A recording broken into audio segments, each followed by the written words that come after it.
Coming to get ya. Hey, man. Coming to get ya. Coming to get ya. Oh, man. Coming to get ya.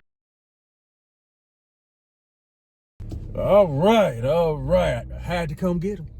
For Coming to Get You podcast here in Dodge Charger Studio. What's up, John Dixon? What is up, Vince? Brother Vince in the house. Came to kidnap me. Man, look here. On a Sunday afternoon. That's it, man. Coming to get you, man. Where we rolling, man? We rolling. We talking. This ain't no interview. This is a conversation, bro. Okay, cool, man. So producing, I mean, which one do you like the most? Producing, singing, playing the drums or guitar? Which one do you like most? I am a studio cat, man. I actually love just being behind the board and piecing shit together. You know, making the arranging it. I like the hard part. Yeah, for some reason the hard part. I perform. The performing is up there too, man, because I like that part of it, and I like seeing people enjoy themselves. Yeah, it's nothing like getting that feel from the audience, man. Yeah, so I really do like that. That's definitely at the top of the list. But definitely, I think being, pressing buttons and fades and coming up with ideas and concepts and that are just birthing something that's from nothing to something. Is there any producers that you respect in this game? Like the Timberlands and oh my God, the people like that. Man, the top of my list is Jimmy Jam and Terry Lewis. Legends. George Clinton, Roger Troutman. May he rest in peace. Junie Morrison.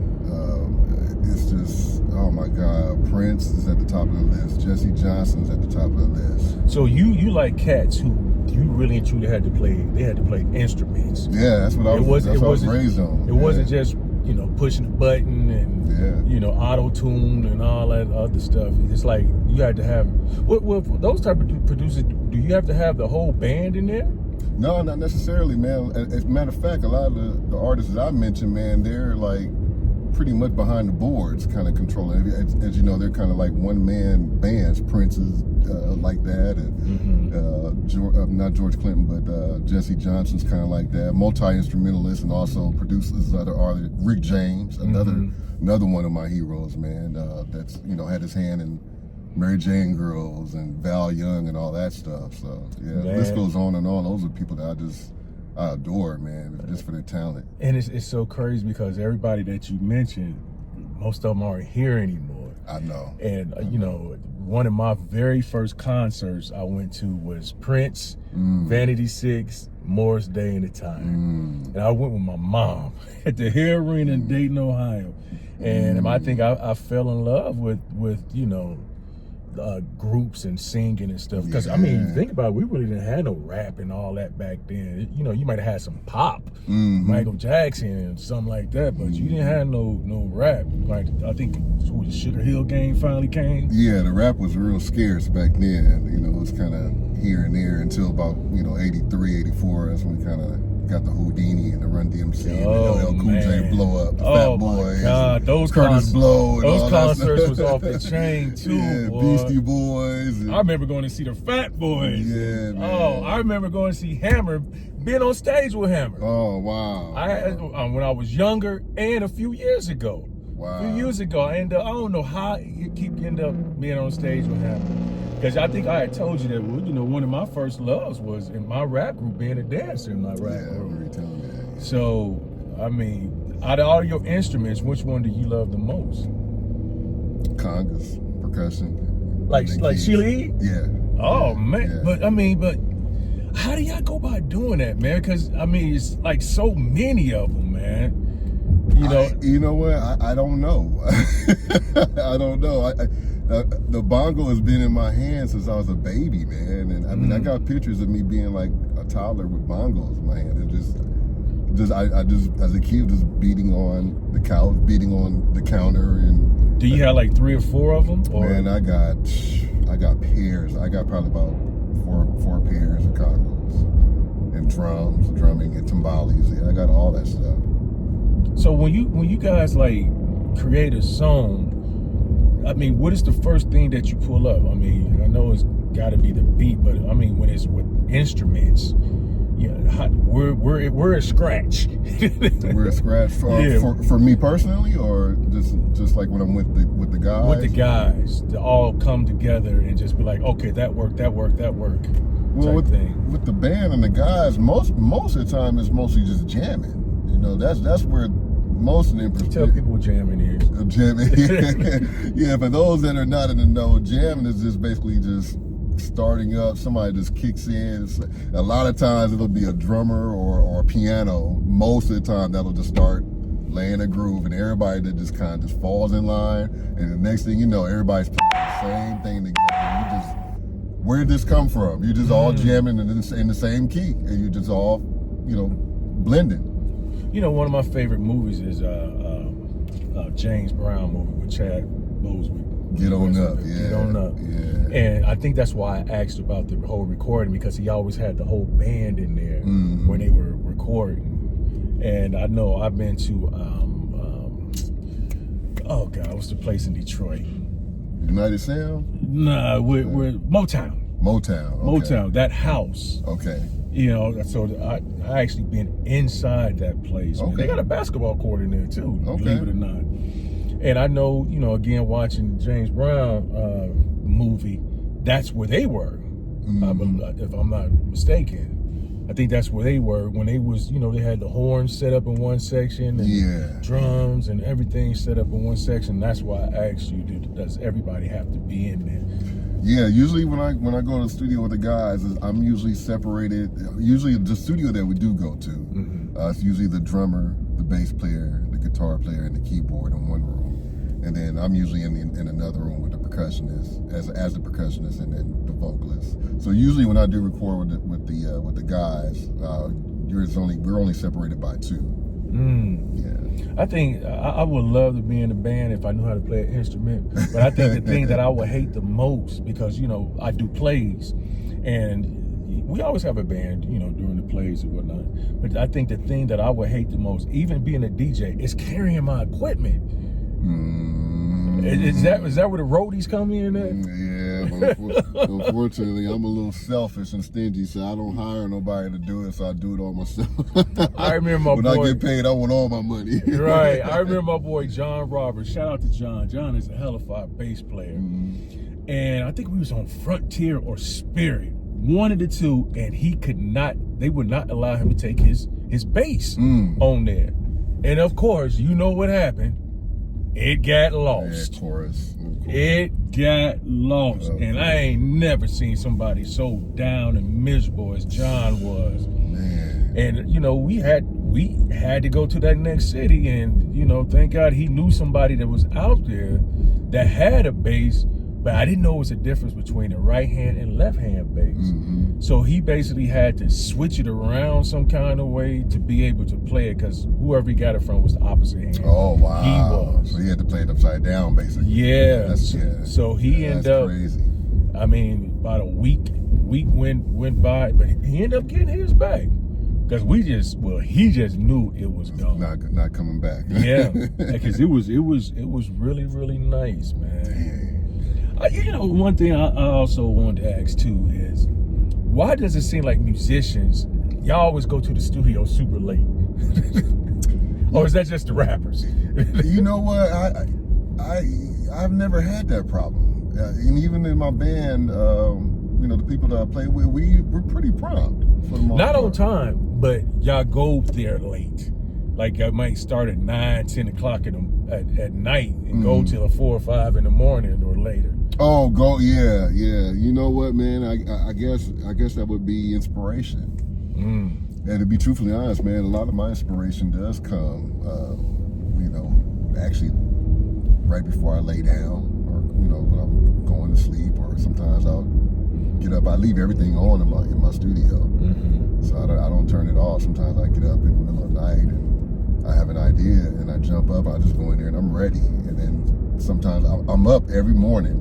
I don't sleep much, so I'm up every morning, usually about 4 or 5 before the whole house gets up, and I'm in my cave, in there for about 3 or 4 hours before everybody even gets up, being able to, create. When you're learning a song or a beat, do you find it hard to go to sleep? Yeah, because I want to keep going. Yeah, because it's weird because I hear it done in my head, or I already hear. Once I get an idea, I already know I'm gonna do this here. I'm gonna change it here. I already know in my head. It's just a matter. Okay, I need to find what type of instrument I want to use, but I already hear it in my head. I'm gonna put this for a hook. I'm gonna make this bridge. So yeah, a lot of times that kind of taunts me a little bit. I gotta keep going, because if I don't get it out now, like I don't wake up in the morning, it's not going to be there. Right.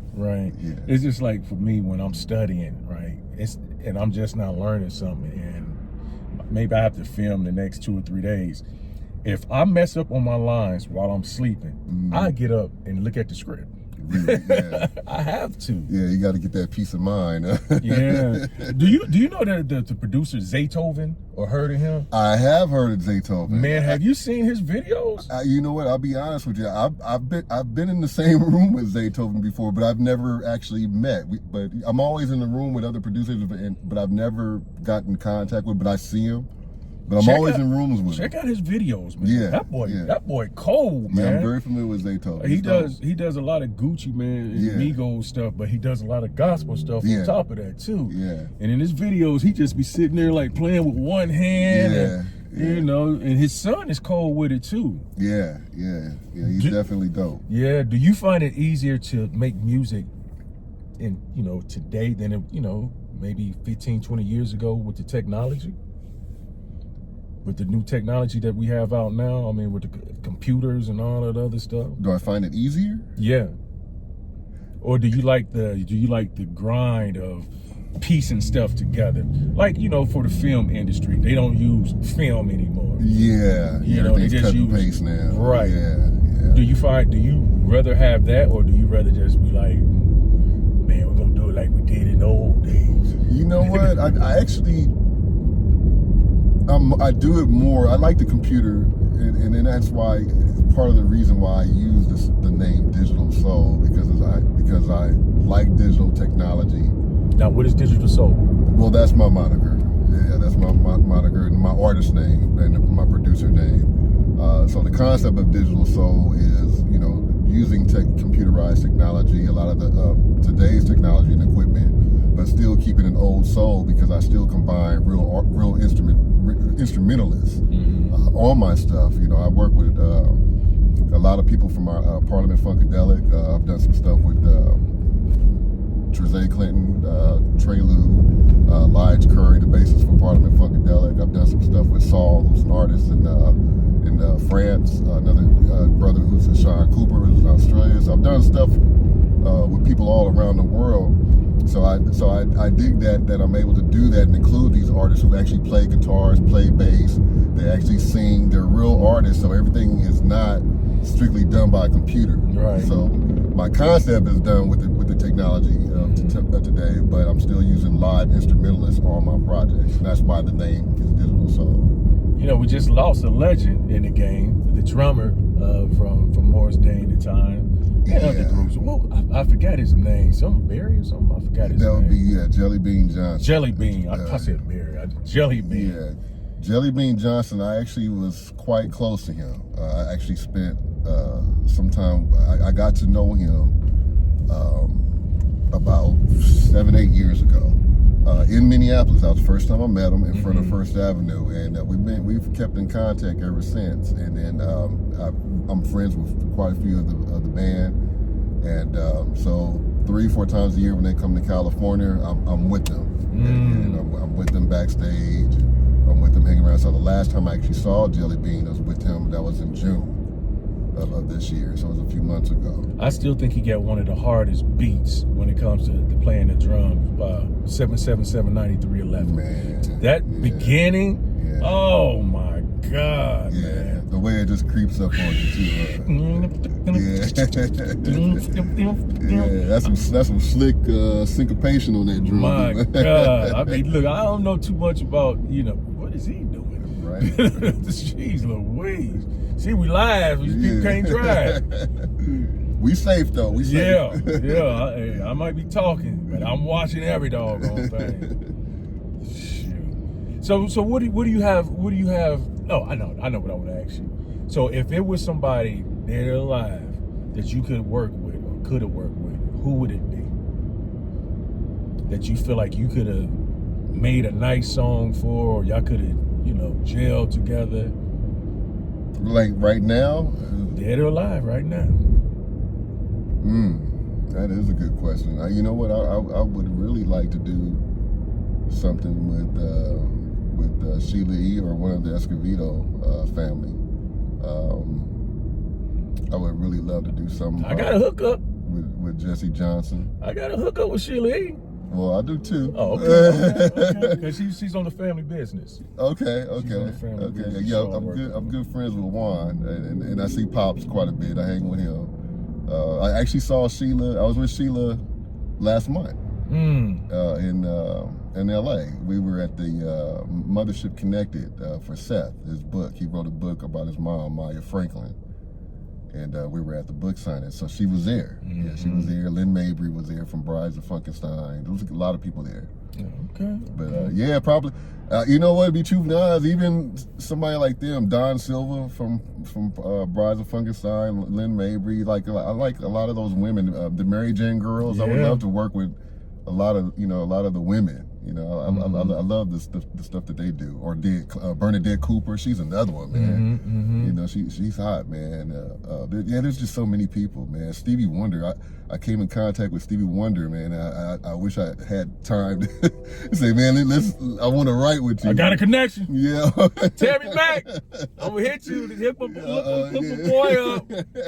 Tammy Mack now. Yeah, Tammy Mack, she's beautiful, man. She gave us props about 2 years ago on our album, so yeah, much love to her, man. Okay. KJLH, Guy Black, he's another good. Oh yeah, boy. Guy, he's another whole boy too, man. Love him. So, are you originally from here?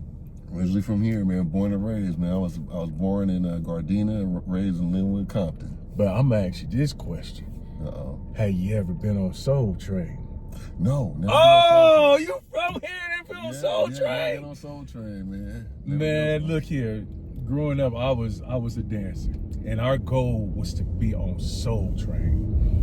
Even with the rap group. Of course, we never did make it. Never made it. But I don't know if you know this, I was Terry Cruz's personal stand-in for years on Everybody Hates Chris. Oh, wow. Yeah, man. So, people don't know I was Terry Cruz's personal stand-in for years. But I never looked at myself as just being a stand-in. I looked at myself as, we're going to do these lines and audition for all these different directors. You come every week. And the reason why I brought that up is because the one day that I called off is the day that we did an episode on Soul Train. And I wasn't there to do it. So I was devastated about that, man. Damn. Devastated. Yeah, I can imagine. So when you're doing a show with your group, what's your style, man? What's your style of dress? Are y'all like Parliament Funkadelic? Y'all got the diaper on and well, nobody has wore the diaper yet, but yeah, the group that I'm in, we're the LA Maggots, and that's based on actually George Clinton. He actually gave us the stamp because he said we look like a lot of maggots in the audience. Oh, my maggots! Yeah, so it's a whole bunch of us that we just kind of like whenever George and them come to town, we kind of migrate to the concerts. And like I said, a few of the band members I'm kind of friends with and stuff like that. So whenever they're in town, we all just go and we're deep. So eventually we all got shirts that say LA Maggots on them, and we're musicians, so we all that's what we do. And so that's how the name kind of came about. And so we have a tribute band called the LA Maggots where we do Parliament Funkadelics music, and we do dress up. We have the capes on and and the wild glasses. Oh, yeah, so man. we kind of touch on some of the costumes here. I don't think people realize that George Clinton doesn't look the same out of his attire that he wears. Yeah. He doesn't. I mean, he looks like a regular older black man. Yeah, people. Even my wife at one point he asked like fairly recently. She was wondering, like, people that don't see him, they still think he has all that colored hair. Yeah. It's like, no, he's gotten rid of that years ago. Like, when was the last time you seen him? Yeah, and he cleaned himself up too. Yeah, he's clean. Yeah. I can only imagine some of those doggone shows back in the day. I know. I watch them on YouTube. I know. I watch them on YouTube, but man, to see that UFO come down, and, you know, Boosie Collins, and you know, I would love the video of Boosie Collins when he's saying, "I want to be with you," and he got the two singing dudes up there. And they got on some drones. Yeah, they got some drones. Oh my God. They was wearing some crazy way out stuff back then. What is this? But them dudes could sing and Boosie hitting that bass, you know, that Ohio boy. What you know about them funk groups coming from Ohio? Oh my God. What? Come on, man. Lakeside. Yeah. And, Zap. And, yeah. Man, the list is just, I mean. We got some heavy hitters, yeah, man. Dayton. The group Dayton. Yeah. Yeah, man. Midnight Star out of Ohio, too. Yes, you know, it's something in the cut there out of there. Cincinnati and all those little areas out there. Yeah, because I think Boosie is from Cincinnati. And, you know, I grew up with Roger Troutman and you know, his brothers and their kids. We all went to school together. Yeah, that's dope. Man, that was probably the saddest funeral I ever been to, man. Yeah. Just, you know. Roger is such, man, still to this day, man, his music. Man, and just the way it's mixed, the way it just sounds like he made it yesterday. Yeah, and Zap's still touring. Zap is still touring. They still doing their thing, man. It's just, I mean, funk will never die. Yeah, man. I think a lot of those guys made more money with people sampling their stuff. Yeah. I know Mr. Clinton, I know he still got to be rolling in dough with all those samples, you know, from all the songs he made. Man, you know, they have one of the biggest sampling catalogs ever. Him and James Brown. And there's just so many of them. Roger and Zap, man, too. They're another one. People constantly pulling from their catalog. Yeah, and it's hits. Even when they sample it, people, I mean, like Dr. Dre and Snoop and all of them. I remember was it Rick James? He was mad that Hammer had sampled "You Can't Touch This" until he got that check. Until he saw the check. He said, "Never mind." I would have loved to have been at that, like the Rick James Prince concert, because Prince opened up for him. Yeah. I would have loved to have been doing, you know, see something like that. Bro. Yeah, there's some amazing stories that come out. I talked to a lot of those guys, the Stone City Band. I actually talked to Tom McDermott just the other day, and I asked him about that, and he said, Prince was just a nice cat. The band was hella nice, and he said he does not know why that happened. It was just Rick that jealousy, man. Rick just eventually saw that, you know, it was just like this talented cat kind of like trying to steal his shine. Yeah, it's like, this dude gonna give me some trouble. Yeah, he started to escalate. And he did. Yeah, those stories are priceless, though. I love having sit downs with some of those OGs and just listening to those times. I used to like that one thing that used to come on. It was like animation. It was with the different groups. And like the group when they was Morris Day in the time when they was talking about how they broke the dude's lamp and all that. Tales from the Tour Bus. Yeah, Tales from the Tour Bus. Man, I used to love watching that. Then it just went away. That was a dope show. Yeah. So, and that's how they end up having the mirror with Morris Day and them. So that was awesome, man. Yeah, some great stories, man. You can listen to that stuff all day. So before you go, man, tell me a little bit about your podcast. Yeah, man, I got a podcast on YouTube. It's called Digital Soul Presents, where I talk to artists, producers, DJs on my podcast, and we just talk about their careers, their amazing accomplishments, all the stuff that they're doing, stuff that they're going to be doing. I've had a lot of great people on there. I've had Juan Escovedo. I've had him on the show. I've had Lige Curry, bassist from Parliament, Trezay Clinton, George Clinton's grandson. I've had Chocolate on there from Grand Central Station. I've had, man, the list goes on and on. I've had Jara Harris from Slapback. Yeah, a lot of You great. had some legendary people who've been in the game for a long time. Yeah, That started this funk. Yeah, that's my goal, man, to connect with those people and, you know, trying to get some of their stories, man, and try to, you know, bond with them and, you know, try to get, you know, some of their knowledge, their history, you know, because a lot of these legends are leaving us. Yeah. So, you know, my goal is to, you know, try to talk to them and, you know, build relationships with them, man, because, you know, a lot of these people, they got some good stories and good history, man. Oh, my boy. And there wasn't no social media around this, so No they was social doing what media. the hell they wanted to do. No social media. And a lot of these artists, they do want to talk, man. Like I said, I just had Tom McDermott from Stone City Band. I've had, who was it from the Daz Band? Skip Martin. I had him on from the Daz Band. See, you good because you know people's first and last name. My wife be like, how you be knowing people's first and last name? Like, I don't know everybody's first and last name. Yeah. But a lot of these people, these are people that I've admired my whole entire my whole entire life. So these are people I've been, you know, reading the credits, and I mean, you know how it is. Right. Man. It's like me not knowing Lawrence Fishburne. Yeah, you know, you watching the movie, and you're watching the credits, you're watching who made the film, the co-stars, you're watching all that, and you've been doing it because it's your thing.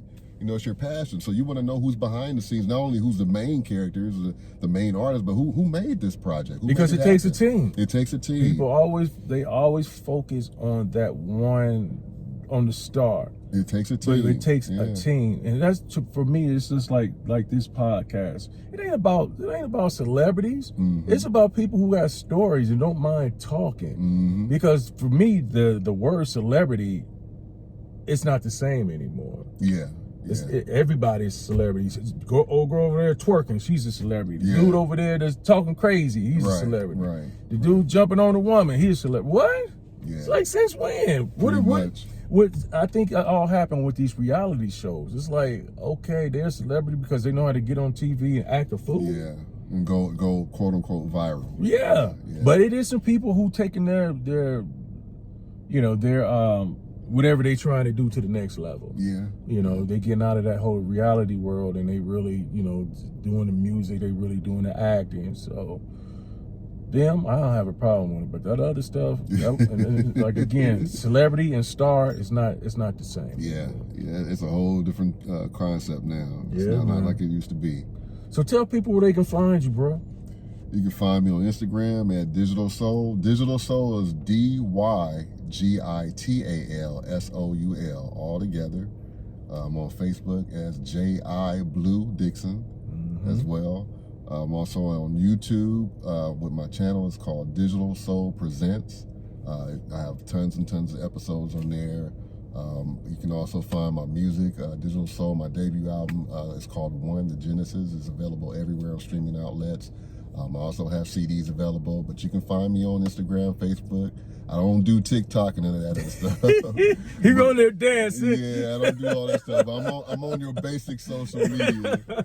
But holla at me. You know, like I said, I'm around. Yeah, I'll make sure I have all that stuff on there, man. But John, man, I appreciate you allowing me to come get you, man. No doubt. Here at Dodge Charger Studio. I know it's a little different from the studio that you used to being in, but you know, this is the one I'm working with right now. Studio on wheels, right? Indeed, man. Yeah, this is comfortable, man. I love it. Yes, sir. Again, man, I'm Vincent M Ward. I'm the host. Coming to Getcha Podcast. Thanks again to my man John Dixon. Make sure y'all follow him, man. All right. One love, man. Take care, y'all. All right. Peace. Peace.